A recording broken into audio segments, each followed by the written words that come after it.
May adlaw katawhan sa Dios sa Archdiocese sa Osamis sa ngalan sa atong talahoron nga arsobispo Archbishop Martin Sarmiento Humuad ug uban sa mga kaugpungan sa mga kaparian sa tibok lokal nga simbahan sa Osamis, kini ang inyong amigong higala, Father MJ Samonte. Maghatod og pamalandong ninyo karong adlaw karon nga Martes sulod sa ikalimang semana sa Kwaresma, Abril 8, 2025. Ang ebanghelyo na atong pagabasahon karon, atong pagakutluon sa ebanghelyo sumala ni San Juan. Si Jesus miingon ngadto sa mga Pariseo, "Mulakaw ako og mangita kamo kanako apan mga matay kamo diha sa inyong mga sala. Dili kamo makaadto sa akong adtuan, busa ang kadagkuan sa mga Hudiyo miingon. Siya miingon dili kamo makaadto sa akong adtuan, nagpasabot ba kini nga maghikog siya?" Si Jesus mitubag, "Kamo taga dinhi sa yuta apan ako gikan sa langit, kamo nga taga dinhi sa kalibutan apan dili ako taga dinhi, mao ang gisultihan ko kamo nga mga matay kamo diha sa inyong mga sala. Ug may tabo gayud kini kun dili kamo motuo nga ako mao ako." Sila nangutana kaniya, "Kinsa ka ba diay?" Si Jesus mitubag, "Ang gitug-an ko na kaninyo sukad pa sa sinugdan, daghan akong ikasulti nga ikahukom batok kaninyo apan matuod ang nagpadala kanako ug ako lamang ang nadungog gikan kaniya. Amo isulti ko sa kalibutan." Wala sila makasabot nga nagsulti siya kanila mahitungod sa amahan. Busa mingon si Jesus kanila, "Kung inyo nang iisa ang anak sa tao, mahibalon ninyo nga ako mao ako, ug masayran unya ninyo nga wala ako nagbuhat sa kaugalingon kong pagbuot. Kung dili, nagsulti lamang ako sa gisulti kanako sa amahan. Ug siya ang nagpadala kanako nga naguban kanako. Wala ako ninyo pasagdi nga maginusara, kay nagbuhat man ako kanunay sa unsay makapahimuot kaniya." Daghan sa nakadungog kang Hesus nga nagsulti niining mga butanga na nuo kaniya. Mga igsuon ang ebanghelyo sa Ginoo. Daygon ikaw o Kristo. Mga igsoon ko na ni Kristo, usbon ko karon anara kita sa ikalimang semana sa Kwaresma. Abril 8, 2025. Adlaw karon nga Martes. Kahapon ako ang ihatag ako ang pahalipay o pagtimbaya sa tuang mahal nga arsobispo sa lokal nga simbahan sa Archdiocese sa Osamis nga nagsaulog sa iyang 42 years sa iyahang pagkapari na si Archbishop o His Excellency Most Reverend Martin Sarmiento Humuad, Doctor of Divinity, naordinahan sa sa pagapari niadtong April 7, 1983 didto sa Sugbo sa Pardo. So 1983, after 5 years pa nga unya pa ko gipanganak kay 1988 pag ko nahimugso aning kalibutan na pero si Bishop napari na. So nindot kayo nga selebrasyon namong gihimo gahapon mga igsuon sayo sa Kabuntagon niadto kami didto sa tiilan sa Uyuhoy, dadto mi nagsugod og maklay, dayon amuang gisugat ang manindot nga Kabuntagon, dayon nagprayer mi, then namahaw, then moto nga gipakadak-an o tagaan og bili ang gitawag nato og Sacramental Brotherhood nga kana bitawng gipakita ni Bishop namo nga ang iyahang pagsaulog sa iyahang Presbyterian Ordination Anniversary na naku yun kayo dapat o kanang investment if we talk about the relationship with our crew o ordained minister labi na diya nga kauban nimo sa maong diocese.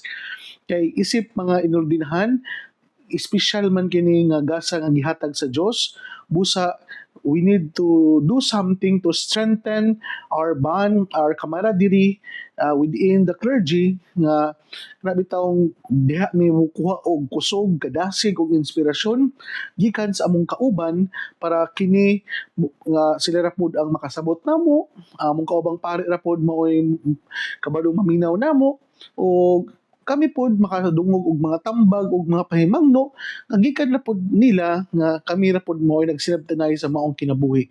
Busa gipahinumduman kami usab pagkahapon, nag-Thanksgiving Mass kami sa alas 4:30 sa kahaponon. Usa sa mga unod sa homilya ni Archbishop na dapat tagaan o ganang igo nga kanang tawag bitaw nato nga pagtagad ang relasyon sa matag usa diha sa presbyterium.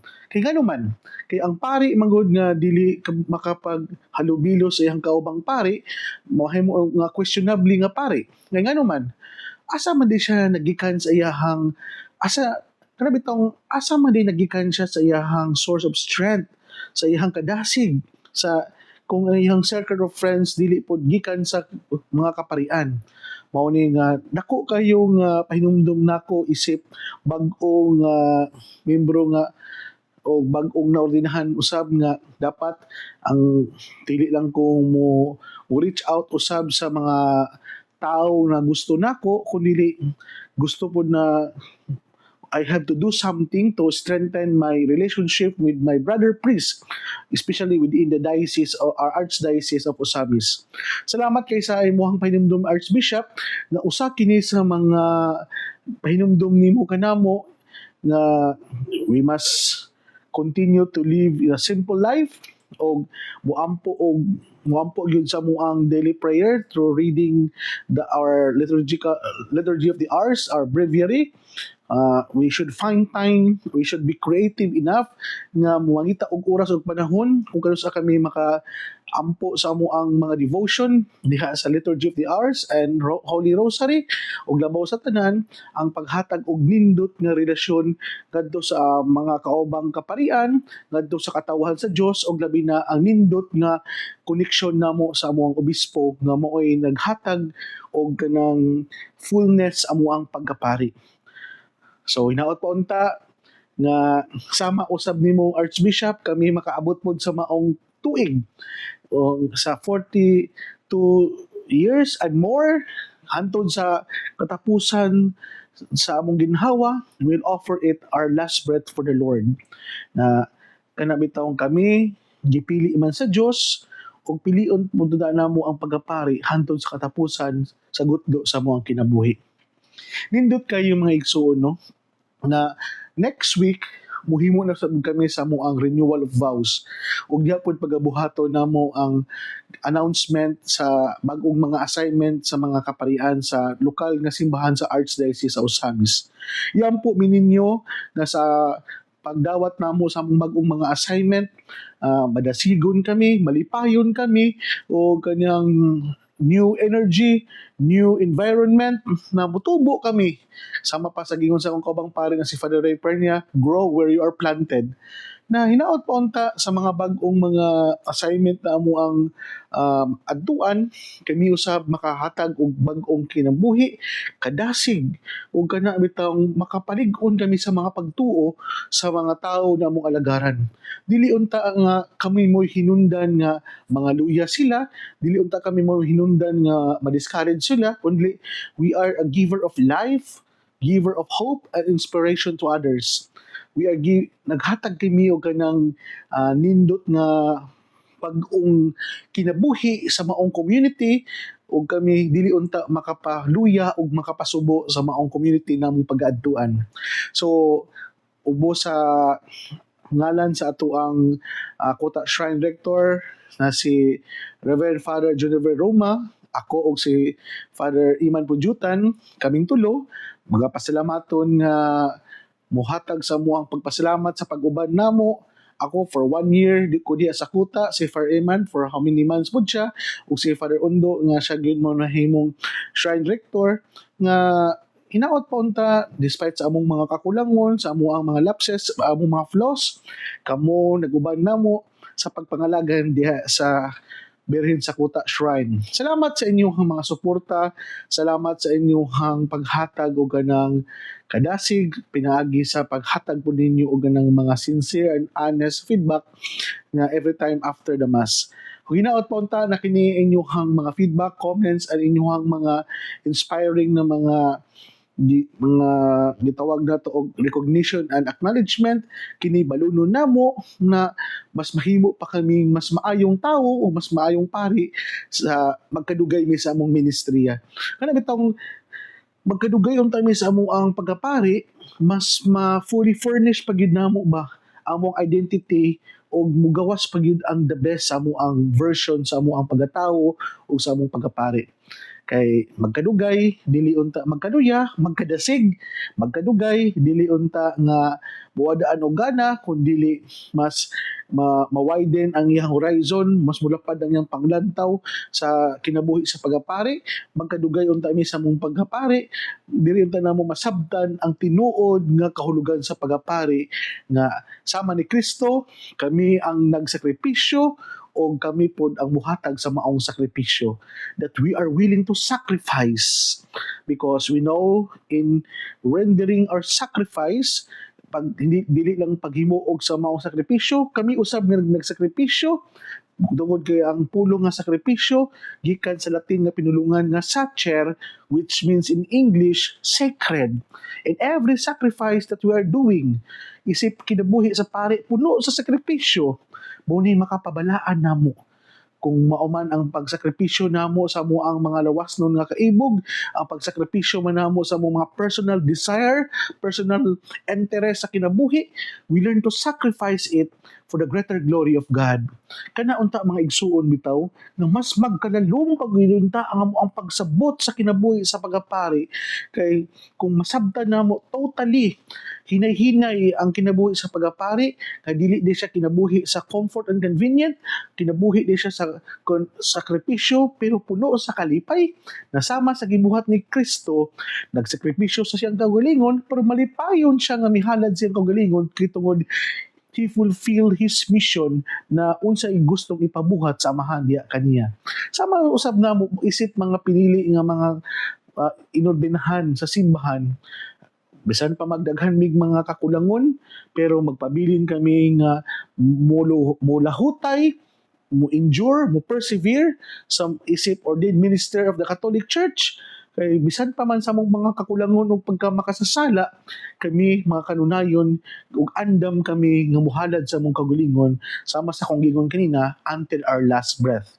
Sama sa tong ebanghelyo karon mga igsoon ko ni Kristo, gi-question nila ang identity ni Jesus. Kay tungod we know daghag nabuhat na og nindot nga si Jesus. Nabuhat na niya ang pagpakaon sa mga thousands of people. Gibuhi na niya ang patay, gialin na niya ang masakiton, naghimo na siya og mga milagro, gipagula na niya ang mga yawa sa mga taong nayawaan, ang mga sakit iyan ang giayo. Kinsa gud dili makapangutana, kinsa ba gyud ni siya? Yes, kaila sila ni Jesus kung kinsa siya, pero ang ilahang pag-ila ni Jesus is kung unsa lang ang iyang earthly nga kinabuhi, nga siya anak ni Jose o ni Maria, nga si Jose usa ka panday o si sama na si Jesus usa ka panday. Mao na nga very limited. Kana bitawng ang ilahang panglantaw is ubos ra jud kayo. Dili sila kadawat nga usa ka ordinaryo nga anak sa panday naay kakayahan nga beyond silang expectation. Mauna na di keep on questioning kinsa ba gyud ni si Jesus. Di ba siguro inana man ta usahay sa tuong kinabuhi mga igsuon. Kana bitaw natay mga kaila, natay mga higala na ato ang pag-ila kaniya inanira, then pagsunod kita nato ngilngig na kayo. Usahay dili ta mutuo kung unsa ang iyang mga gipanulti. Gusto nato nga questionon ang iyang reputation and credibility kay tungod di ta kadawat nga ang ordinaryo nga kaila nato ngilngig na kaayo og dili na basta-basta karon at this present moment. Og sama ni Jesus biktima pud siya niana. Mao na nga kung atong lantawon mga igsoon gud ni Kristo, gustong i-emphasize ni Jesus nga dili man gud mo makasabot na ako kay ako gikan man ko pinadala sa amahan, gikan man ko sa taas, then kamo nga diri lang sa yuta nga kung dili gud mo mutuo nako, na dili gud mo makauban nako. Mao na ang usa sa mga lantawon nato mga igsoon ni Kristo. Kung ikaw bitaw isip Katoliko, dili ka tinuod nga mintuon ni Jesus, ang kamatayon lantaw nimo nga maoy katapusan sa tanan. But if you are a true follower of Jesus, you see the reality of death as a doorway to eternity. Mao ni nga usahay bitaw kana diya sa kuang wali sa mga funeral mass nga kitang mga Katoliko dapat dili trahedya ang ato ang paglantaw sa kamatayon kundi mao kini siya ang pintuan para makasulod kita sa bag-ong kinabuhi na gihangyad sa Ginoo para kanatong tanan. We see the reality of death not as a tragedy but as an event that is an opportunity for us to follow Jesus na siya diha namatay o kita nabanhaw o nabuhi uban kaniya diha kay kita ang isip mga tumutuo ni Jesus kay kailangan man ta mamatay para kita makatagamtam og kinabuhing walay katapusan. Mao na nga diha sa katapusang bahin sa ebanghelyo, wala sila makasabot kay nagsulti siya kanila mahitungod sa samahan busa miingon si Jesus, kung inyo nang iisa ang anak sa tao, may balo an ninyo nga ako man ako. Ako mao ako. We know na dili nila basta-basta inganlan o dili nila basta-basta nga i-compare ang Ginoo sa usa ka ordinaryo nga tao lamang. Kaya para nila they see Jesus as a karang a blasphemous person. Kaya nga naman, he keep on comparing himself equal ug sama sa Ginoo na mo'y gihandom sa mga Hudiyo, sa mga tao na ilang dugaran nilang gihulat. Mura bitog ang Misaya na ilahang gihandom o gihulat, taas kayo ang ilahang panglantaw. Dan karon si Jesus, mura bitog dili nila madawat nga si Jesus uban ra nila, kauban ra nila, mahikap nila, makita nila. They can see God in their naked eye. So, murag dili nila na madawat. Mao na nga, they are trying to criticize Jesus o ilang himuhimuan na lang yung issue si Jesus para mawala ang iyang matawag nato nga pagpamatuod nga siya pinadala sa Dios o pinadala og siya Ginoo. Di ba usahay mga igsoon ni Kristo nga kana bitawng sa tuang kinabuhi nga dili ito madawat ang mga success story sa uban. Ug buhat-buhat na taw usahay og kanang ato ding balikan ang iyang pas nga nani man siya sa una pero karon wala kay no. Pero bitaw ano man gyud nga ma-focus ra man ka ma-entangle ra man jud ka sa iyang pas nga kinabuhi. Dili man jud ka makadawat kung unsa na siya karon. So past is past, we cannot change it anymore. Pero sama sa gingon, we can do something for our future and most especially, we must enjoy our present life. So, ang punto lang ako mga igsoon ko ni Kristo nga hinaot pa unta nga dili kita mahisama sa mga tao nga gi-question ang kredibilidad ni Jesus, gi-question nila ang pagka-Diyos ni Jesus o mo hinundan nga ang uban dili sila mutuo nga si Jesus mo'y Ginoo. Bisan pa man sa mga milagro, bisan pa man sa mga tawag nato na mga extraordinary nga event nga naay mga intervention sa Jesus, hinaot pa unta dili mahimong clouded, dili ta mahimong bias sa mga nindot nga hitabo sa tong palibot kay tungod nga gusto magud nato nga inani ra ka, dili ka pwede nga mulabaw nako. Mao na hinungdan nga kaning gitawag nato og jealousy and envy, mo hinungdan usahay nga ang ato ang nasod kabalugod ta nga kaning tawhana unta may kapasidad na ay kakayahan nga mahimong leader. Mao na nga dili na nun siya mahimong leader kay tungod kay ato amang lantaw niya inani ra. Taman ra ka diri. Mo na gitawag nila og kanang crab mentality. Sa katapusan mga igsoon ko ni Kristo, hinaot pa unta ning panahon sa Kwaresma na kita sama usab sa mga tao nga mintuo ni Jesus, mintuo kita sa iyang mga pulong kay tungod sayod kita nga dili man inana kalalim ang pagsunod sa ni Jesus pero nasayod kita nga kini puno sa kamatuoran o kini mao ang maayong balita nga angay natong sundon. Hinaot po unta mga igsoon ko ni Kristo na bisan pa man o dili nana kadali ang pagsunod sa mga pulong ni Jesus, say nahinay ato ang maput into practice o atong say nahinay ato ang mapadayag ang ato ang tinuod na pagkasumusunod diha ni Kristo. Salamat kayo sa ato ang mga matawag na to na avid listener sa ato ang pulpito sa kahanginan diri sa DXDD nga usahay magmisa ko diya sa Kapukaw, diya sa mga kapilya sa Santa Teresita sa Banadero o ganang mga pipila ka mga barangay og chapel diya nga malipay ra pud may makadungog nga kamo di ay naghatag og oras ug panahon sa pagpaminaw namo bisan pa man sa kasimple ug kayano sa amuang mga pamalandong.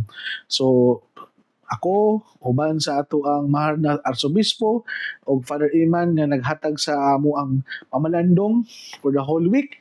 Hinaot ponta nga iampo mi ninyo nga kami madasigon, tagaan og mayong panglawas para makapadayon kami sa pagpangalaga diha kaninyo pinaagi niya ning paghatag og daily reflection nga ato ang gisibya diri kada adlaw. Once again, happy and joyful and blessed Presbyteral Ordination Anniversary, Bishop Martin Sarmiento Humuad, as you celebrate your 42nd Ordination Anniversary sa imong pagapari. Hinaot pa unta, tinasama usab sa imuhang buhing ehimplo, ang ehimplo sa pagka-simple, yano o mahinatagon kana bitong makaingon ka nga yano kay tungod kay maka joke man ka namo bishop maka in man ka namo. So para nako mao na siya meaning sa yano nga kana bitong usa ka tawo nga kabalo mo blend kung kinsa ang mga tawo na iyahang nasa iyang palibot. Ang yano manggod para nako is kabalo siya nga mo-adjust sa iyang kaugalingon despite pa man nga naa siya sa otoridad, kabalo siya munaog kay kabalo siya nga unsaon niya nga dili ma-awkward ug mahimong komportable ang maong mga pakipag-communicate. Salamat kay Bishop na imong gipakita kanamo nga bisan pa man og naka sa person in authority, bisan pa man na naka sa taas nga bahin sa hierarchy sa simbahan, ikaw andam nga munaog makipag istorya namo, ikaw gid mo reach out namo ug kini usab pa na nagpahinumdum ka namo nga sa among pagapari bisan pa og kanang gitingala nami sa mga tawo, we need to go down to the level diha sa periphery ug among ipakita ang amo ang availability kay ang pagapari dili man di siya titulo, dili siya matawag nato nga kana bitong dapat gamiton namo for anang entitlement kundi ang pagapari gamiton namo to reach out and to give inspiration, hope, and life to others. Akong pagtimbaya usab sa to ang mga kaigsuunan nga naminaw karon diha sa Manila. Regards, Sabado and Kahandig family. Nanay and tatay Sabado, o Tita Barrera and family diha sa New York. So Ate Laila Del Mundo, Ma'am Sara Flores, Ate Bless, ug sa tanang mga kaparian nato nga naminaw karon diha sa Manila, ug ato ang igsuon ug mga partner nato diha sa Mars MC, sa ato ang mga pasyente, sa ato ang mga doctor and nurses, maayong buntag o hopefully bisan pa man sa mga demand sa trabaho mapadayonon kitang muhatag sa tuang di kalidad nga serbisyo. Mga igsuon din nila kukutob ayaw kamog kalimot na ang pulong sa Dios angay gayud nga pamation, pamalandungan ug paningkamutan nga mapuy-an. Mula ng tao nga naningkamot magpuyo sa pulong ni Jesus, sama siya sa kahoy nga gitanumdaplin sa sapa kansang ang dahon dili gayud malaya og timpo sa tingbunga muhatag siya maayong mga bunga. Hinaot ponta na kining tanan nato ang nadungog og gipamalandungan, makatabang kanato sa pagkinabuhi nga balaan na maoy magdala kanato sa tuang gitinguha og padulngan ang gingharian sa langit nga gipangandoy sa matag binunyagan. Igsuon, ugma na usab uban sa pangamaa sa tong mahal nga birhen na si Santa Maria nga tong gitawag dinhi sa Misa-misnon nga birhen sa kuta. Ang Dios magapanalangin unta kanimo sa ngalan sa Amahan ug sa Anak ug sa Espiritu Santo. Amen. Daghang salamat ug God bless kadatong tanan.